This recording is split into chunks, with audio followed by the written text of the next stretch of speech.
রাজধানীর new market থানায় করা হত্যা মামলায় গ্রেফতার সাবেক সেনা কর্মকর্তা জিয়াউল আহসান ছিলেন অসংখ্য গুম খুনের নায়ক। ২০১০ সাল থেকে ২০১৪ সাল পর্যন্ত ঢাকা ও ঢাকার বাইরে অসংখ্য গুমের ঘটনার সঙ্গে সরাসরি জড়িত ছিলেন এই সাবেক সেনা কর্মকর্তা।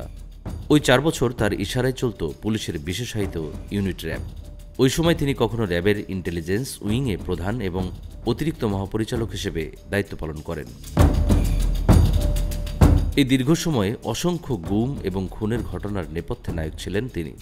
২০১৪ সালে নারায়ণগঞ্জের বহুল আলোচিত ৭ মার্ডারের সঙ্গেও তার হাত ছিল।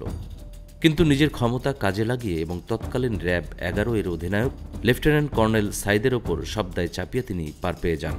এছাড়া নারায়ণগঞ্জ থেকে ব্যবসায়ী আবু বকর সিদ্দিককে অপহরণের ঘটনার সঙ্গেও তার হাত ছিল। র্যাবের যে টিম নারায়ণগঞ্জের আলোচিত 7 মার্ডারে জড়িত ছিল, তারাই গার্মেন্টস ব্যবসায়ী আবু বকর সিদ্দিককে অপহরণ করেছিল। এক পর্যায়ে বিভিন্ন মহলের চাপে শেষ পর্যন্ত তাকে মধ্যরাতে মিরপুর এলাকায় ফেলে দেওয়া হয়।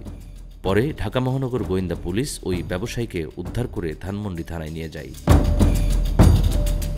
সাবেক ওয়ার্ড কাউন্সিলর চৌধুরী আলমের গুমের ঘটনার সঙ্গে জিয়াউল আহসানের হাত ছিল বলে সে সময় সাংবাদিকদের কাছে খবর আসে।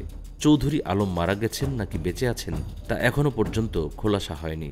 এমনকি বিএনপি নেতা ইলিয়াস আলী গুমের ঘটনার সঙ্গে জিয়াউল আহসানের হাত ছিল বলে অভিযোগ রয়েছে। এছাড়া এনটিএমসির প্রধান হওয়ার পর জিয়াউল আহসান বিএনপি জামাতের শীর্ষস্থানীয় নেতাদের ফোনে আড়ি পাততেন, সে অনুযায়ী ব্যবস্থা নিতেন। এনটিএমসিতে লফুল ইন্টারসেপশন যন্ত্রপাতি কেনাকাটাতেও ব্যাপক অনিয়ম দুর্নীতির অভিযোগ রয়েছে তার বিরুদ্ধে।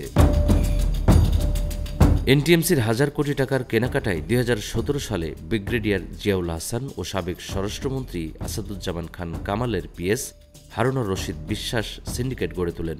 ১,০০০ কোটি টাকার এই কেনাকাটায় প্রশ্ন তোলায় এবং বাধা দেয়ায় স্বরাষ্ট্র মন্ত্রণালয়ের তৎকালীন সচিব ও বর্তমানে জাতীয় মানবাধিকার কমিশনের চেয়ারম্যান ড কামাল উদ্দিনকে হেনস্থা করেন তারা। এমনকি স্বরাষ্ট্র সচিব হওয়ার কয়েক মাসের মাথায় তাকে সরিয়ে পরিকল্পনা কমিশনে বদলি করা হয়। পরে এই সিন্ডিকেট তাদের আজ্ঞাবহ একজন কর্মকর্তাকে স্বরাষ্ট্র মন্ত্রণালয়ে সচিব বানান। এরপর এনটিএমসির ১,০০০ কোটি টাকার কেনাকাটা করে ব্যাপক লুটপাট চালান বলে অভিযোগ রয়েছে জিয়াউল আহসানের বিরুদ্ধে। মঈন বকুল, আমাদের সময় ডেস্ক।